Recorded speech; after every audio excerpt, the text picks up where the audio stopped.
Hello दोस्तों, welcome to my YouTube channel global English academy. दोस्तों, मैं सोनू सर आपका स्वागत करता हूं अपने यूट्यूब चैनल पर। यूट्यूब परिवार में आपका बहुत बहुत स्वागत है। दोस्तों, जैसा कि आप जानते हैं कि हम टारगेट एसएससी सीजीएल बैच को आपके लिए लेकर आए हैं और इस बैच में जो हम डिस्कशन करने वाले हैं वो प्रीवियस ईयर क्वेश्चन पेपर को हम डिस्कस करते हैं। इस बैच की जो टाइमिंग रहती है, रोज़ाना रात को 9 बजे हम यूट्यूब पर आपसे मिलते हैं और हर बार कोशिश हमारी ये रहती है कि हम केवल वही कंटेंट लेकर आएँ जो एग्ज़ाम में आया है या जिस तरह का कंटेंट आ सकता है। पहले डेट को आप चेक करेंगे, 11/09/2024 और शिफ्ट कौन सी थी, सेकंड शिफ्ट थी। आज जो हम डिस्कस कर रहे हैं सेट नंबर 8 पर डिस्कशन कर रहे हैं। इससे पहले आप प्लेलिस्ट जाके चेक कर लीजिए। प्लेलिस्ट में 1 से लेकर 7 तक वीडियो पड़ा हुआ है। प्लेलिस्ट का नाम है एसएससी सीजीएल 2025। तो चलिए बिना समय गवाए हम अपनी इस यात्रा को शुरू करते हैं। ये रहा क्वेश्चन नंबर 1। तो देखिए, पहला क्वेश्चन हमारे पास में क्या होने वाला है, मेरिट। अच्छा, मेरिट का मतलब क्या होता है बताइए। मेरिट का मतलब होता है किसी की विशेषता या गुण कह सकते हैं आप, क्वालिटी कह सकते हैं किसी की। ठीक है, वो मेरिट में आ गए, वो विशिष्ट व्यक्ति है। अच्छा, फैटिक का मतलब क्या होता है, टायर्ड, थका हुआ। रेसिड्यू का मतलब क्या होता है, कोई चीज अगर बची हो, लास्ट में रिमेन हो। ठीक है, रिमेनिंग। अच्छा, वर्च्यू का मतलब क्या होता है, किसी की क्वालिटी होती है, गुण होता है। आप इसको एडजेक्टिव भी बोल सकते हैं। एडजेक्टिव का मतलब भी क्वालिटी होता है। और ऑप्लिक का मतलब क्या होता है, स्लैंट होता है, यानी कोई चीज का तिरछी हो, तिरछा। ठीक है, अब मैं आपको एक चीज बता दूं कि ये जो वर्ड है ना, ऑप्लिक, ये लगातार आपको अलग अलग एसएससी सीजीएल के एग्जाम में मिलेगा 2024 के अंदर। और मेरा ये मानना है 2025 के अंदर ये भी पूछने वाले हैं आपसे इसको, क्योंकि इस वर्ड को ना मैं हर बार नोटिस कर रहा हूँ, ये कई बार रिपीट हो रहा है ये अलग अलग सेट में। तो देखिए, कोई व्यक्ति मेरिट में है यानी कि उसके पास गुण है, उसके पास अच्छाई है। Option number 3 will be my final answer. Clear. चलो बढ़ता हूँ आगे की तरफ, नेक्स्ट क्वेश्चन की तरफ। नेक्स्ट क्वेश्चन मेरा क्या कह रहा है उसको जान लेता हूँ। नेक्स्ट क्वेश्चन जो है वो मेरे पास में जम्बल सेंटेंस वाला है। एक सेंटेंस दिया हुआ है, उसको प्रॉपरली मेरे को अरेंज करना है। और अरेंजमेंट करने के लिए मेरे को सबसे पहले पता होना चाहिए कि सेंटेंस कहाँ से शुरू हो रहा है। मैं आपको बताऊं, यहाँ प्रोनाउन आ रहा है, तो एक सेंटेंस प्रोनाउन से स्टार्ट नहीं होता, पहले नाउन आता है फिर प्रोनाउन आता है। तो ए से सेंटेंस अगर शुरू हो रहा है तो उसको आप कर दीजिए एलिमिनेट, वो तो हो ही नहीं सकता। अच्छा, कॉड लीवर इज दस। दस कभी भी किसी सेंटेंस की शुरुआत में नहीं आ सकता। दस का मतलब होता है इसलिए, और ये सेंटेंस की शुरुआत में नहीं आता, ये सेंटेंस के लास्ट वाले पार्ट में आता है। या तो सी नंबर पर आएगा या डी नंबर पर आएगा, तो बी कैंसिल हो गया। अब देखिए यहाँ पे सी, अचानक से दिस आ गया। दिस सप्लीमेंट, कौन सा सप्लीमेंट भैया, दिस सप्लीमेंट, पहले नाम तो बता दो उसका। तो ये भी एक प्रोनाउन है, ये भी नहीं हो सकता। ऑप्शन नंबर 1 ही मेरा सही आंसर बनेगा। कैसे बनेगा, देखिए, cod liver oil. Cod liver oil क्या हो गया, मेरे पास में सब्जेक्ट हो गया, इज अ नेचुरल सप्लीमेंट। ये क्या होता है, नेचुरल सप्लीमेंट होता है। दिस सप्लीमेंट, देखो पहले सप्लीमेंट बोला, फिर अगली बार क्या बोला, this supplement is made from the liver of the code fish. और ये कॉड फिश के लीवर से बनता है सप्लीमेंट। ठीक है, और उसके बाद में क्या आएगा, नंबर 3 आ जाएगा हमारे पास में। It contains high level of vitamin A and D. उसके अंदर हाई लेवल का विटामिन ए और डी कंपोज होता है उसके अंदर। नेक्स्ट आ गया B, cod liver oil is thus use to treat arthritis. Cod liver oil का यूज हम किसके लिए करते हैं, अर्थराइटिस के लिए करते हैं, इसको समाप्त करने के लिए। तो मेरा आंसर फाइनली ऑप्शन नंबर 1 है। ठीक है, बढ़ता हूं जवानों आगे की तरफ, क्वेश्चन नंबर नेक्स्ट की तरफ। देखिए, मेरी स्पीड ना हमेशा तेज रहती है। आपको ऐसा लगता होगा कि सर पता नहीं क्या फर्राटा क्लास ले रहे हैं, क्या कर रहे हैं। मैं आपको बता दूं, जिस एग्जाम में आप बैठने वाले हो ना, उस एग्जाम में ना इससे दुगनी स्पीड पे काम करना पड़ेगा आपको। और मुझे तो मालूम है, मैंने तो काम किया है, मैंने तो एग्जाम दिए हैं, क्रैक भी किया है मैंने तो मुझे तो पता है ना कि कैसे करना है, क्या नहीं करना है। इसलिए बेटा मैं स्पीड तेज रखता हूँ। क्लास के अंदर फालतू बकवास नहीं, केवल क्वेश्चन टू क्वेश्चन पढ़िए आप, उससे सिलेक्शन लीजिए, जल्दी से जल्दी सिलेक्शन लीजिए। आपके पेरेंट्स आपका इंतजार कर रहे हैं सफल होने का। और ना जाने आपने किस किस से प्रॉमिस कर रखा है, इस साल तो मेरी नौकरी लग जाएगी, अगली साल देखता हूँ तेरे को मैं, है ना। वो भी सब पूरे हो जाएंगे, लेकिन पहले सिलेक्शन तो ले। सिलेक्शन हो नहीं रहा है तुम्हारा, गधे हो, सपने इतने बड़े बड़े देख रहे हो तुम। चलो बढ़ो आगे की तरफ। The programme on TV was, पहले तो इतना अंडरलाइन कर दूं मैं, इतना पूरा का पूरा अंडरलाइन जो अंडरलाइन नहीं हुआ। ठीक है, अब करना क्या है, the programme of TV was now shown the blurring face of the inmates of the rehabilitated centre. तो बोला गया है कि यहाँ पर जो है प्रोग्राम टीवी के अंदर अब आजकल क्या है, ब्लरिंग फेस दिखाए जा रहे हैं किसके, जिन लोग रिहेबिलिटेशन सेंटर्स के। तो अब इसमें मेरे को आंसर को चेक करना पड़ेगा। देखिए द प्रोग्राम, प्रोग्राम तो सिंगुलर है तो वर्ब तो सिंगुलर आनी है, ठीक है। तो मैं इसमें से क्या क्या चीज़ें हटा देता हूँ, बताइए क्या क्या हटा दूँ मैं, वर्ब हटा दूँ यहाँ से, ठीक है। अब नाव आ रहा है, नाव आ रहा है, ठीक है। शोइंग, शोइंग, ठीक है। द ब्लरिंग फेस नहीं होगा, क्या आता है, ब्लर्ड फेस आएगा, ये बिल्कुल सही है, ब्लर्ड फेस यहाँ तक ठीक है। धुंधले चेहरे दिखाता है। ऑफ द इनमेट्स, इनमेट्स के चेहरे दिखाता है। इनमेट्स ऑफ, इनमेट्स अपॉन, भाई क्या कर सकते हैं इसके अंदर, इनमेट्स ऑफ कर सकते हैं कि इनमेट्स अपॉन कर सकते हैं। देखिए मैंने इनमेट्स अपॉन तो कभी वर्ड सुना ही नहीं है, मेरे हिसाब से तो इनमेट्स ऑफ ही होना चाहिए। एक बार आप थोड़ा सा चेक कर लेंगे, मेरे हिसाब से तो आंसर ऑप्शन नंबर 4 है। आप इसका फाइनल आंसर शीट यही होगा और कोई रास्ता नहीं है, यही है फाइनल आंसर, क्योंकि इनमेट्स के साथ अपॉन नहीं होता, इनमेट्स के साथ ऑफ ही आता है। ये मेरा फाइनल आंसर है, ऑप्शन नंबर 4। फिर दिया हुआ है हमारे पास में सिनोनिम आपको बताना है। Laila is the sultan consort. अब कंसोर्ट का मतलब क्या होता है, हस्बैंड और वाइफ का कपल कह सकते हैं, क्या कह सकते हैं, कपल। हस्बैंड वाइफ के जोड़े को क्या बोला जाता है, कपल बोला जाता है। एल्कोहलिक मतलब शराबी है, क्या सुल्तान शराबी है। फो का मतलब होता है एनिमी, शत्रु है। पार्टनर, पार्टनर है भैया, क्या है, पार्टनर है, तो यही इसका आंसर हो जाएगा। एनिमी का मतलब शत्रु होता है, तो लाइला क्या है, सुल्तान की पार्टनर है। जंप द गन, भैया बताइए idiom and phrases. Jump the gun का मतलब क्या होता है, तेजी से काम करना, तेजी से काम करना, ठीक है। ये मुहावरा एक। इसमें to start all over again, क्या दोबारा से शुरू करना, बिल्कुल नहीं। टू स्टॉप अ प्रोसेस, एक प्रोसेस को रोक देना, बिल्कुल नहीं। Use a gun for sport, sport के लिए गन का यूज करना, बिल्कुल नहीं। To do something too soon too quickly, किसी चीज को बहुत तेजी से काम करना, तो यही मेरा फाइनल आंसर होगा, ठीक है। क्वेश्चन 7 पर आइए। 7 क्या कह रहा है, 7 में आपको क्या करना है, सेंटेंस का प्रॉपरली अरेंजमेंट करना है। पहला कौन सा आएगा, बाद में कौन सा आएगा, फिर क्या आएगा। तो देखिए सेंटेंस हमारे पास में 5 हैं और ऑप्शन 4 है। तो पहले तो ये चेक करिए, SPRQ, या तो सेंटेंस एस से शुरू होने वाला है या पी से शुरू होने वाला है। अच्छा, इसमें ओ का तो कोई लेन देन नहीं है, तो ओ से तो सेंटेंस शुरू नहीं होगा, इसको तो आप साइड रख दीजिए। मैं एस से शुरू करता हूँ, वेयर एज। क्या कभी आपने वेयर एज से सेंटेंस शुरू होता हुए देखा है, वेयर एज का मतलब होता है जबकि, नहीं मैंने तो आज तक नहीं देखा, तो वेयर एज से सेंटेंस शुरू नहीं होने वाला मेरा। अब आर वाले को चेक करता हूँ, population shrinkage in that period. उस जमाने में पॉपुलेशन श्रिंक हो रही थी, कम हो रही थी। देखो इसमें दैट पीरियड यानी उस समय, तो ये तो नहीं होना चाहिए, इससे नहीं होना चाहिए। दैट हमेशा बाद में आता है, ये सेंटेंस की शुरुआत में यूज नहीं कर सकते। पी वाले को देखो, the next 50 years, the next 50 years population is expected to triple in, हाँ हो सकता है ये कि ओ के पी के बाद में ओ आ सकता है। फिर एस, इन, ट्रिपल इन के बाद में तुरंत ही वेयर एज, ये कैसा कनेक्शन है, नहीं ये गलत है। सही कनेक्शन बनेगा ऑप्शन नंबर 4, देखो कैसे बनेगा। Among the world, among the world's poorest country, संसार के सबसे गरीब देशों में, पहला ये हो गया।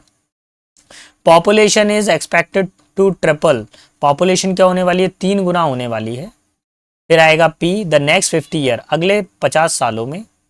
फिर आएगा एस, वेयर एज, जबकि many rich countries will she population shrink, लेकिन जबकि जो कई सारे जो अमीर देश है वहां पर क्या होगी, पॉपुलेशन कम हो जाएगी आने वाले समय में।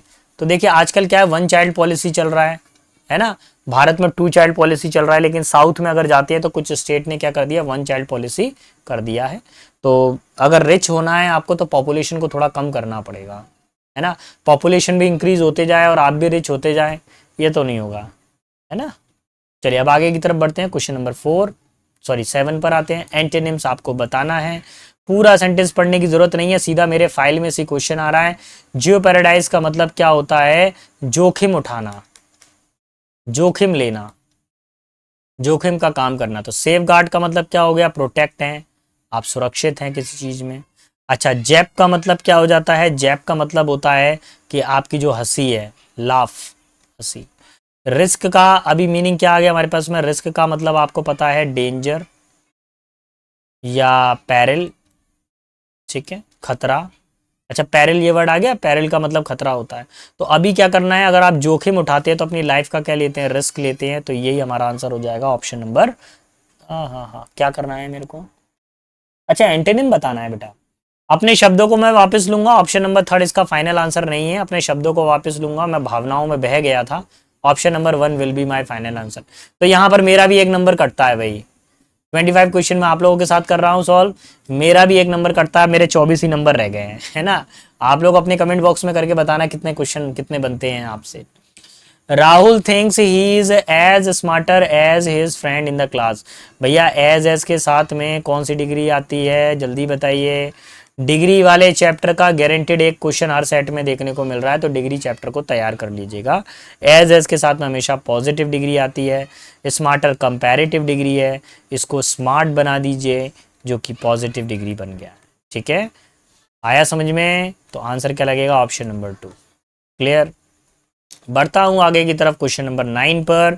9 पर आपको क्या बताना है, अपोजिट बताना है। डेफिशिएंसी की मतलब क्या होता है, कमी होता है, किसी चीज का शॉर्टेज हो जाना, लैक, शॉर्टेज, ये सब होता है। टेरिबल का मतलब क्या होता है, कोई चीज क्या हो, काफी ज्यादा खतरनाक हो, ऑफुल हो, भयंकर हो।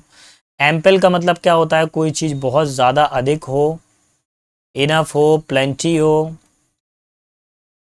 ठीक है। और ब्रोकन का मतलब क्या होता है बताइए, ब्रोकन का मतलब तो सभी को मालूम है, टूटा हुआ हो, बिल्कुल, है ना। और स्किम्पी का मतलब क्या होता है कि ऐसा व्यक्ति जो माइजर हो, कंजूस हो, लोभी हो।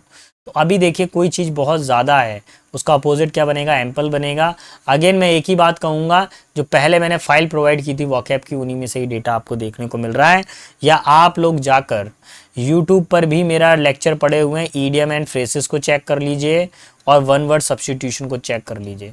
आपको थोड़ा सा ऐसा लगेगा कि सर बहुत लंबी लंबी फेंक रहे हैं, लेकिन बेटा जो वीडियो कंटेंट मैंने दिया है उसी में से ही पूछा गया था 2024 के अंदर, और मैंने जो नए वाले लेक्चर्स भी अभी अपडेट कर दिए हैं, आप विश्वास कीजिए आपको 2025 के अंदर उसी डेटा में से मिल जाएगा। ठीक है, तैयारी रखिए आप, तो अच्छे से होता है सिलेक्शन, पढ़ने की ज़रूरत है बस। देखिए दोबारा से बताना है, ईडियम है to read between the lines, इसका मतलब क्या होता है, किसी के अंदर छिपे हुए अर्थ को समझना, छिपे हुए अर्थ को समझना।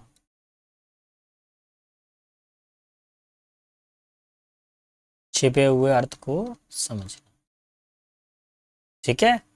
तो to read aloud to public, public के सामने जोर से पढ़ना, टू रीड डिफरेंटली, अलग अलग पढ़ना, to understand more than what the world suggested, कुछ अलग समझना, किसी चीज को जो संसार से अलग हो, उसके छिपे हुए अर्थ को समझना, तो यही होगा option number 3। To underline some word, ये तो नहीं हो सकता। 11 पर आइए, 11 में क्या दिया हुआ है, neither my mother nor my brother in law attended the meeting as is his health is not more good. अरे भैया मोर गुड कैसा कनेक्शन बन रहा है, इज नॉट मोर गुड नहीं, इज नॉट बेटर, उनकी स्वास्थ्य कैसा है, ठीक नहीं है।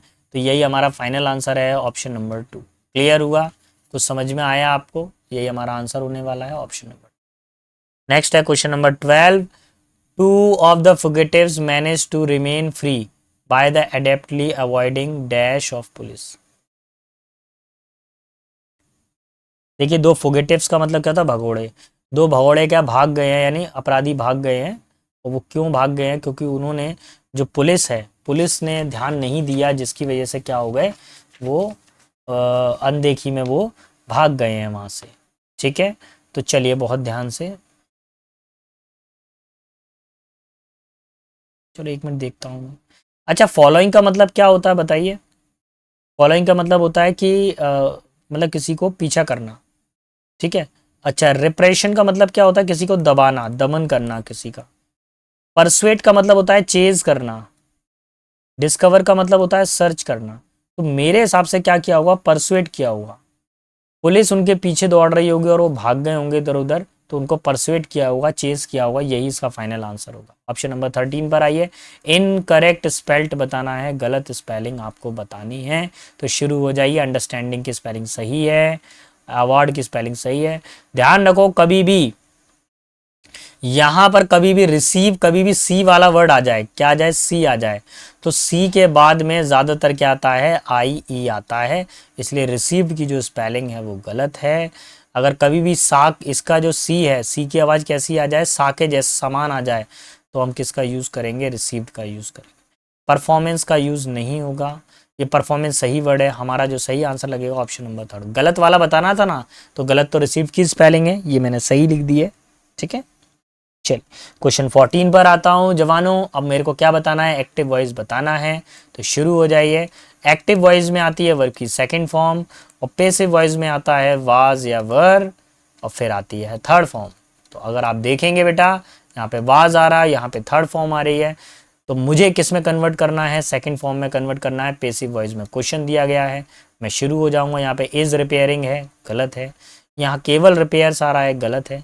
यहाँ हैज़ रिपेयर्ड आ रहा है, ये भी गलत है। यहाँ पे रिपेयर्ड आ रहा है जो कि सेकंड फॉर्म है, तो मेरा यही आंसर होने वाला है ऑप्शन नंबर 4, ठीक है। क्वेश्चन नंबर 15 पर आ जाते हैं और 15 पे चर्चा करते हैं, 15 वाले में क्या आंसर हमारा होना चाहिए, ठीक है। तो अगर मैं 15 को मैं प्रॉपरली चेक करूं तो क्या बोला जा रहा है, कैसे बोला जा रहा है, देखेंगे। काइंडनेस एंड एम्पैथी, ये तो मुझे कुछ गड़बड़ लग रहा है 15 वाला। इन अ वर्ल्ड कैन बी, अच्छा मेरे को थोड़ा सा टाइम दीजिए, मैं थोड़ा सा इसको चेक कर लूँ प्रॉपर, आप भी चेक करिए मेरे साथ में। अगर मैं आर से शुरू करता हूँ, in a world that can be, अगर क्यू से देखता हूँ तो मैं, क्योंकि इसमें क्यू का रिपीटेशन है, मैं इसलिए देख रहा हूँ उसको। पी का रिपीटेशन नहीं है, इसलिए मैं साइड कर रहा हूँ, मैं अपने लॉजिक से बनाने की कोशिश कर रहा हूँ, मैं भी आपके साथ में ही बता रहा हूँ। क्यू के बाद में आर आ रहा है, अगर मैं बनाने की कोशिश करूँ, Q in a world that can B, Q के बाद आर आएगा, हार्श एंड चैलेंजिंग, एक संसार में जो कि हार्श हो सकता है, चैलेंजिंग हो सकता है, अगर वो रखूं, ब्रिंग लाइट एंड पॉजिटिविटी, नहीं ये कुछ नहीं हो रहा, चैलेंजिंग, काइंडनेस एंड एम्पैथी। अच्छा देखिए सुनिए, अब मेरा आंसर आ गया, मेरा आंसर आ गया, मैंने कैसे लगाया आंसर बहुत ध्यान से देखिए। मेरी ट्रिक ये रहती है कि मैं पहले तो देखता हूँ ऑप्शन, ऑप्शन में जो रिपीटेशन वाले होते हैं उनको मैं पहले रखता हूँ, क्यू रिपीट हो रहा है, क्यू रिपीट हो रहा है, तो मैंने क्यू रखा, क्यू के बाद में आर उन्होंने रख के ही दिया है पहले, तो एक बात तो कंफर्म हो गई कि क्यू आएगा, क्यू के बाद में आर आएगा, ये बात कंफर्म है। इन अ वर्ल्ड, इस संसार में, can be harsh and challenging, ये संसार कैसा हो सकता है, चैलेंजिंग हो सकता है। अब उसके बाद में क्या बोल रहा है, फुल स्टॉप लगाना पड़ेगा इसके बाद में, जो कि इन्होंने नहीं दिया आपको कंफ्यूजन करने के लिए। काइंडनेस एंड एम्पैथी, लोगों की दयालुता और सहानुभूति, ब्रिंग लाइट एंड पॉजिटिविटी, संसार के अंदर क्या लाती है, रोशनी लाती है और सकारात्मकता लाती है, तो यही मेरा आंसर हो जाएगा ऑप्शन नंबर 3, ठीक है। चलिए 16 पर आइए, 16 क्या बोल रहा है, वन वर्ड सब्स्टिट्यूशन आपको बताना है। A person who train to travel in spacecraft, मैं फिर से बोलूंगा, यूट्यूब पे जो वीडियो मैंने डाला था वन वर्ड सब्स्टिट्यूशन का, बेटा उसी में से छपकर आ रहे हैं। अब और कैसे बोलूँ मैं, कैसे याद दिलाऊं आप लोगों के सामने, और कैसे प्रूफ प्रेजेंट करूं मैं, पढ़ नहीं रहे हैं ऑफलाइन वाले बच्चे, बेटा पढ़ो आप लोग, अभी भी मौका है, अभी भी हो सकता है, आप लोग बिल्कुल नहीं पढ़ रहे हैं। दैट्स इट, बस वीडियो देख लेते हैं, खुश हो जाते हैं, अरे ठीक है ठीक है ठीक है, अरे वीडियो देखने से क्या होने वाला है, याद करो ना उसको, याद ही नहीं करने हैं आपको, फिर आप लोग मेरे से सिर फाड़ते हो, फिर मूड पटकते हो, आप लोग कहते हो कि सर हमारा नहीं हो रहा, हमारा नहीं हो रहा, पढ़ना पड़ेगा बेटा। देखिए कुरेटर कौन होता है, in charge of medium, in charge of museum, ये कौन होता है, म्यूजियम का इंचार्ज होता है, ठीक है। आगे देखिए हमारे पास में एंथ्रोपोलॉजिस्ट, एंथ्रोपोलॉजिस्ट कौन होता है, जो क्या करता हो, मानवता का अध्ययन करता हो, तो आप इसको हिंदी में लिख लीजिए मानवता विज्ञानी, ठीक है, स्टडी ऑफ मैनकाइंड। अल्केमिस्ट का मतलब क्या होता है, अल्केमिस्ट क्या होता है, जो क्या करता हो, जो केमिकल्स को, अल्केमिस्ट वो व्यक्ति होता है जो क्या करता है, केमिकल से खेलता है, यानी जो जितने भी रसायन होते हैं, केमिकल्स होते हैं, उनसे वो क्या करता है, दवाइयाँ बनाता है, इसको क्या बोलते हैं, रसायन विद्या बोलते हैं, इसको क्या बोलते हैं, रसायन विद्या। अच्छा विद बनेगा है ना, विद्या नहीं होगा। एस्ट्रोनॉट का मतलब क्या होता है, जो क्या करता है, अंतरिक्ष में यात्रा करता है, तो यही आंसर हो गया एस्ट्रोनॉट। चलिए भाई आगे की तरफ बढ़ते हैं, अगले क्वेश्चन की तरफ बढ़ते हैं, अगला क्वेश्चन क्या कह रहा है इसको और देख लेते हैं। भाई लगातार कंटिन्यू क्लासेस रहती हैं ऑफलाइन 6-6 घंटे, 8-8 घंटे, फिर आपका वीडियो भी रिकॉर्ड करना पड़ता है, हालत मेरी पतली हो जाती है। लेकिन चिंता ना करें, जब तक सिलेक्शन नहीं दिलवाएंगे तब तक आपका पीछा नहीं छोड़ेंगे। सिलेक्शन जब तक नहीं हो जाएगा ना, तो मैं बेटा आपका पीछा नहीं छोड़ने वाला, मैं आपके पीछे रहूँगा हमेशा, आपकी सफलता के लिए प्रयास करूँगा, मैं आपका सिलेक्शन ज़रूर दिलवाऊँगा। और बस एक छोटी सी मेरी डिमांड रहती है कि कमेंट बॉक्स के अंदर आप सिर्फ ये बताइए कि इतना सब ग्रामर पढ़ने के बाद में आज आपके क्वेश्चंस कितने बन रहे हैं। बस मैं इतना ही एक्सपेक्ट आपसे करता हूँ, इससे ज़्यादा एक्सपेक्ट नहीं करता हूँ मैं, क्योंकि मेरे को मालूम है कई सारे बच्चे सिर्फ देखते हैं, कमेंट नहीं करते हैं। डोंट वरी, टेंशन ना लें, सिलेक्शन हो जाए हल्का सा एक कमेंट लिख के दे देना कि सर मेरा सिलेक्शन हो गया, हम उसी में खुश हैं। चलिए, ईच कैंडिडेट वाज मेकिंग, तो शुरू हो जाइए। एक्टिव वॉइस है, यहाँ पर क्या आ रहा है, वाज या वर आ रहा है, फिर क्या आ रही है, वर्ब की फोर्थ फॉर्म आ रही है। ठीक है, मैं पैसिव वॉइस की तरफ मूव करूंगा जवानों, वाज या वर्ब आएगा, वाज या वर आएगा, और इसके साथ में मैं किसका यूज करने वाला हूँ, बीइंग का, बीइंग के साथ में यूज करूंगा थर्ड फॉर्म का। तो शुरू हो जाइए, वाज वर के साथ में फोर्थ फॉर्म में मैं पैसिव वॉइस बनाने वाला हूँ। विल बी आ रहा है, गलत हो गया। आर बीइंग आ रहा है, बिल्कुल गलत है। आर मेड आ रहा है, बिल्कुल गलत है। वर बीइंग वर्ब की थर्ड फॉर्म आ रही है, जो कि दिया गया सेंटेंस बिल्कुल करेक्ट है। ठीक है, तो यही हमारा फाइनल आंसर है, ऑप्शन नंबर 4। आगे की तरफ आते हैं क्वेश्चन नंबर 18 पर। 18 में क्या बतानी है, करेक्ट स्पेलिंग बतानी है, तो भैया ऑप्शन नंबर 4 ही बिल्कुल करेक्ट है। कंसाइंटियस का मतलब होता है कोई व्यक्ति काफी ज्यादा ईमानदार होता है। ठीक है, इसकी तो स्पेलिंग याद कर लेना और कुछ नहीं है। ठीक है,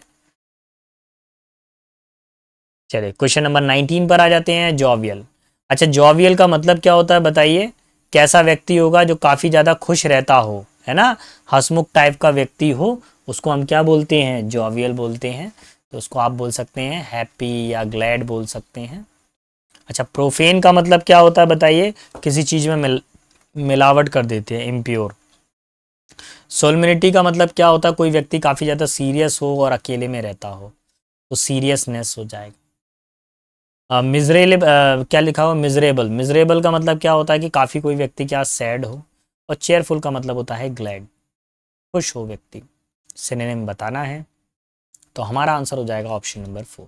बढ़ता हूँ आगे की तरफ, क्वेश्चन नंबर 20 पर। 20 में वर्ड दिया हुआ है मींडर। मींडर का मतलब क्या होता है, इसको समझेंगे आप लोग। मींडर का मतलब होता है कोई चीज़ क्या हो, इनडायरेक्ट हो, आपके पास सीधा नहीं आ रही हो, कोई चीज़ घूम फिर कर आ रही हो। डेप्यूटाइज का मतलब क्या होता है कि कोई काम करना। ठीक है, क्या होता है, काम करना, प्रॉपरली काम को अरेंज करना। कंफर्म का मतलब क्या होता है, किसी चीज़ को बिल्कुल ओके कर देना, कंफर्म कर देना, ओके। ठीक है, अच्छा रैम्बल का मतलब क्या होता है, भटकना, इधर उधर घूम रहे हैं। और डायरेक्ट का मतलब क्या होता है, स्ट्रेट, बिल्कुल सीधा। तो इनडायरेक्ट है कोई वैल्यू, तो हम क्या बनाएंगे, उसको डायरेक्ट बनाएंगे, एंटोनिम, यही इसका आंसर है, ऑप्शन नंबर 4। ठीक है, चलो बढ़ता हूँ आगे की तरफ। हाँ भाई, अब आ गया हमारा आखिरी और खतरनाक वाला खेल। इस खेल में आपके पास में 5 ऑप्शन रहते हैं, और इस 5 ऑप्शंस को आपको दिए गए फिल इन द ब्लैंक्स में फिल करना होता है। तो खेल को शुरू करेंगे हम लोग। क्या दिया हुआ है, अपीयरेंस में नॉट रिवील द मैन, व्यक्ति का जो पहनावा है या उसका दिखावा है वो व्यक्ति को उजागर नहीं करता। रिवील का मतलब उजागर होता है। So you should not make dash about a person's character based on how, तो आप किसी भी व्यक्ति के बारे में पहले से ही ऐसा विचार ना बना लें कि वो कैसा दिखाई देता है। डेफिशिएंट का मतलब होता है कमी, तो ये तो विचार बनाने से संबंधित नहीं है। असेंट का मतलब होता है सॉरी सॉरी सॉरी, ठीक है। असेंड का मतलब क्या होता है, चढ़ाई कह सकते हैं, जैसे पर्वत के ऊपर चढ़ाई करते हैं अपन लोग, ऊपर की तरफ जा सकते हैं। एजम्पशन का मतलब होता है किसी के बारे में पहले से ही कोई इरादा बना लेना, है ना, कि किसी ने, कोई ने, अगर मान लीजिए किसी ने अगर किसी ने कुर्ता पजामा पहन, किसी ने धोती कुर्ता पहन रखा है, तो हम क्या सोचेंगे, यार वो तो संस्कृत वंस्कृत या हिंदी विंदी जानता होगा, ठीक है, उसको इंग्लिश की नॉलेज नहीं होगी। वहीं किसी ने सूट बूट पहन लिया, अच्छा सा टाई वगैरह लगा ली और बढ़िया अच्छा दिखाई दे रहा है, तो हम क्या सोचते हैं, यार वो तो एजुकेटेड पर्सन है। ठीक है, जैसे हमारे भारत के अंदर मान लीजिए अगर किसी के कपड़े मैले गए हैं, गंदे फंदे कपड़े पहना हुआ है या बहुत नॉर्मल कपड़े पहना हुआ है, तो हम मान लेते हैं कि वो भिखारी होगा। हो सकता है, कई बार ऐसे रिच लोग भी देखे हैं मैंने जो बहुत नॉर्मल कपड़े पहनते हैं। ठीक है, जैसे डेरिवेशन का मतलब क्या होता है, कोई चीज़ क्या हो, ओरिजिन हो, किसी की उत्पत्ति हो डेरिवेशन से। मेरे हिसाब से अभी फाइनल आंसर हो जाएगा ऑप्शन नंबर 3। ठीक है, क्वेश्चन नंबर नेक्स्ट की तरफ मूव करेंगे। क्वेश्चन नंबर क्या बोल रहा है, तो देखिए हमने क्या बोला कि व्यक्ति के दिखावे से हम पता नहीं कर सकते हैं कि व्यक्ति का कैरेक्टर कैसा है, और based on how he dash, देखिए उसके कपड़े देखकर हम पता नहीं कर सकते। ग्लिटर्स का मतलब होता है चमकना, तो शाइन, क्या हम उसका शाइन देख के पता करेंगे? नहीं। शो का मतलब होता है, शोज मतलब दिखाना, तो जैसा वो दिख रहा है क्या हम उसके दिखावे से पता कर सकते हैं? बिल्कुल नहीं, दिखावे को तो छिपा के रखा हुआ उसने। एडमिट्स मतलब अपनी बात को मानना, नहीं। लुक्स का मतलब होता है उसका ड्रेस कोड्स, कैसा दिख रहा है वो, तो किसी के ड्रेस कोड से हम नहीं पता कर सकते हैं वो व्यक्ति कैसा है। पीपल स्माइल एंड स्माइल, लोग हंसते हैं और मुस्कुराते हैं और मुस्कुराते हैं। येट प्रूफ टू बी, और कई लोग क्या करते हैं, उसको क्या करना पड़ता है उनको, प्रूफ टू बी। कुछ लोग क्या होते हैं, बहुत ज़्यादा हंसते हैं लेकिन फिर भी क्या होते हैं, अंदर ही अंदर मन में चिड़चिड़े होते हैं। स्पार्कलिंग का मतलब क्या होता है, चमकदार होता है, तो ये नहीं होता। एस्केटिक का मतलब क्या होता है, आनंददायक होता है, ये भी नहीं होता। जॉयफुल का मतलब होता है खुश होते हैं। ग्रम्पी का मतलब क्या होता है, चिड़चिड़ा। तो एक व्यक्ति स्माइल तो कर रहा है लेकिन क्या मालूम अंदर ही अंदर वो कितना चिड़चिड़ा व्यक्ति है। हो सकता है कि जब वो आपसे मिलता हो तो बहुत अच्छे से व्यवहार करता हो, लेकिन घर पर उसका नेचर वैसा नहीं हो। अक्सर जैसे अब मैं क्या बताऊं, किसका एग्जांपल लो, चलिए टीचर को ही देख लेते हैं। अब जैसे आपसे मैं जब बातचीत कर रहा हूं तो वो बातचीत करने का एक तरीका मेरा अलग है, यहाँ पर एक स्टैंडर्ड बना हुआ है। आप भी मुझसे अच्छे से ही बात करते हैं और मैं भी आपसे अच्छे से ही बात करता हूँ, लेकिन जब आप घर में होते हैं, जब आप अपने फैमिली में होते हैं अपने भाई बहनों से, तब आपका बात करने का तरीका कुछ और हो जाता है। तो अब ऐसे में क्या होता है कि आप सामने कुछ हैं अंदर कुछ हैं, ऐसी वाली सिचुएशन जनरेट होती है। ठीक है। ऑन द अदर हैंड, और दूसरे तौर तरफ देखें अगर हम, पीपल विल रफ एक्सटीरियर, कुछ लोग बाहर से तो बहुत सख्त होते हैं, and prove to be the dash, लेकिन अंदर से क्या होते हैं, बाहर से तो बहुत डरावने से दिखाई दे रहे हैं, बहुत सख्त हैं, लेकिन अंदर क्या होते हैं, बहुत ही ज़्यादा सॉफ्ट हार्टेड होते हैं। तो बिटरेस्ट का मतलब होता है कड़वा। काइंडेस्ट का मतलब होता है दयालु हृदय वाला, तो उनके मन में दया का भाव होता है। स्ट्रेंजेस्ट यानी अजनबी टाइप के। ग्लूमिस्ट मतलब दुखी होते हैं, नहीं, काइंडेस्ट होते हैं। ठीक है। Kindest and most considerable people on earth. देखिए अक्सर क्या होता है, टीचर अगर आपको डांट रहा है, गुस्सा कर रहा है, देखो मैं, मेरे टीचर भी अगर मेरे को देख रहे होंगे तो मैं इस खुले मन से यूट्यूब से कहता हूँ कि जिन टीचर ने मेरे को पीटा, जिन्होंने मेरे को डांटा, जिन्होंने मेरे को उस समय समझाया, उन टीचर को बहुत बहुत धन्यवाद। मैं उनका पैर छूता हूँ यहीं से, कि उन्होंने मुझे इस काबिल बनाया कि मैं आगे जाके बच्चों को पढ़ा रहा हूँ। मेरे को उस टाइम पे बड़ा बुरा लगता था, सर जी मेरे को डांटते थे या पीटते थे मेरे को, लेकिन अब आज मुझे फील होता है कि वो बहुत अच्छा किया उन्होंने, कि मुझे इस तरीके से इतने सख्त मिजाज के साथ में मेरे को पढ़ाया, आज मैं अच्छा कर रहा हूँ। लेकिन अब जो टीचर्स आ रहे हैं ना, उनकी कनेक्टिविटी स्टूडेंट के साथ थोड़ा डिफरेंट है। वो टीचर क्या है, बहुत ज़्यादा फ्रेंड हो गया स्टूडेंट के साथ में। तो जब आपका टीचर आपका फ्रेंड बन जाए तो आप फिर उससे फ्रेंडशिप वाली बातें करते हैं, फिर शायद आप पढ़ाई की बातें ना कर पाएँ, है ना, शायद आप उतना परफॉर्म ना कर पाए। मेरे विचार हैं, हो सकता है आपके विचार कुछ और रहे हों। दे आर द पीपल, ये वो लोग होते हैं हु आर ब्यूटीफुल, जो बहुत ज़्यादा ब्यूटीफुल होते हैं। फ्रॉम, किससे ब्यूटीफुल होते हैं बताइए, क्या ये बाहरी पर्सनैलिटी से ब्यूटीफुल होते हैं, क्या स्टाइल से ब्यूटीफुल होते हैं, क्या बाहरी पर्सनैलिटी से ब्यूटीफुल होते हैं? नहीं, ऐसे लोग अंतर मन से सुंदर होते हैं। जो बाहर से तो कठोर दिखाई देते हैं, इसका सबसे अच्छा एग्जाम्पल है हमारे पिताजी, हमारे फादर। तो फादर साहब क्या करते हैं, बाहर से तो बहुत सख्त मिजाज होंगे लेकिन अंदर ही अंदर आपका अच्छा चाहते हैं। ठीक है। तो आज के सेशन में इतना ही है बेटा। Thanks for watching me, please like share subscribe my video. मिलता हूँ नेक्स्ट वीडियो में अगले इम्पॉर्टेंट कंटेंट के साथ में। तब तक के लिए आप लोगों को, सारे बच्चों को बेस्ट ऑफ लक। आप लोग अच्छे से तैयारी करें, अपना और अपने माता पिता के नाम को रोशन करें। See you in the next video. कल मिलता हूँ रात को 9 बजे।